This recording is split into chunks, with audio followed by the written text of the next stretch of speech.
This drink can quickly get too sweet.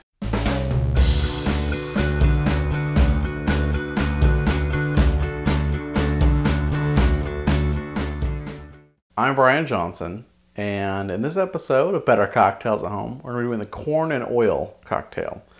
This is a tiki-esque cocktail, so you're going to have that kind of rum, lime kind of combination that works so well. Really easy to make, so we're going to get started right now.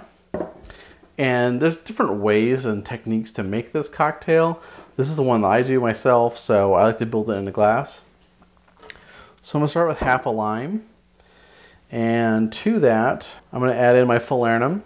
Now, falernum is a really nice kind of syrup, kind of the Caribbean. It's got some spice to it, limey. It's very tasty stuff. I'm using BG Reynolds here.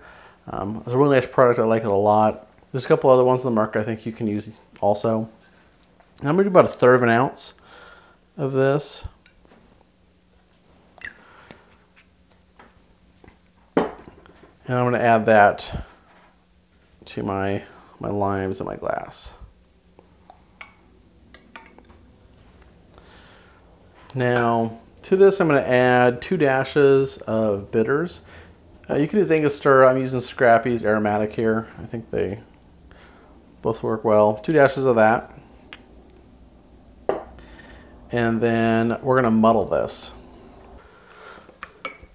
As I said, if you get this drink gets sweet really fast, and the oil helps cut down to that sweetness a little bit. And I think just makes a better cocktail. Okay, that's good there. Now, I personally use 2 rums in my corn and oil. I like to use 1 ounce of this Plantation Barbados. Really like it. I love to mix with it. I'm gonna do 1 ounce of this. And it's kind of like having a lighter style rum. Just helps to keep the sweetness down, kind of add an interesting flavor profile to it. To this, we're going to add our ice.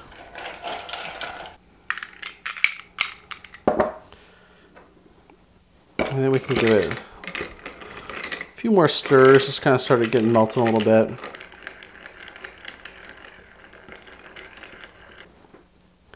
And then to the top of this, I'm going to add kind of one of the key ingredients. I'm using Cruzan Blackstrap rum here.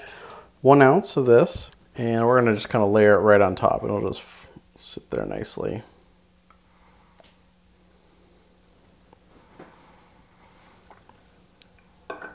And I usually drink this with a straw, but this is how I'd serve it to a guest.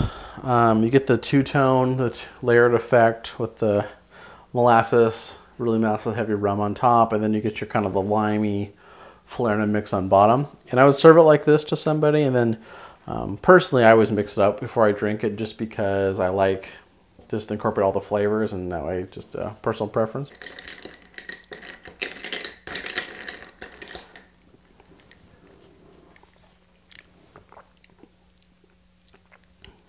It's got a lot of spice to it. A lot of this comes from falernum. You get a little bit from the bitters you use, whether it's Angostura or something like this.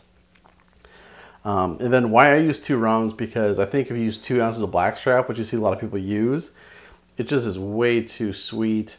It doesn't really feel like a good cocktail to me, and so I like using kind of a less sweet rum like this Barbados rather than 2 ounces of full-on Blackstrap. But like I said, there's a lot of different ways you can make the corn oil. In my mind, I think the keys are really using a Blackstrap rum at least on top, whether that's 1 ounce or if you want to use 2 ounces, it's kind of up to you. Using that, make sure you have a good amount of falernum in there so you really get that kind of spice and syrup, and then really giving a good lime treatment, getting that oil in there. So using actually doing the muddling process. So a lot of people make them too sweet, but I think with a little bit of trial and error, you can kind of find the one that fits you really well. So that's how I make the corn and oil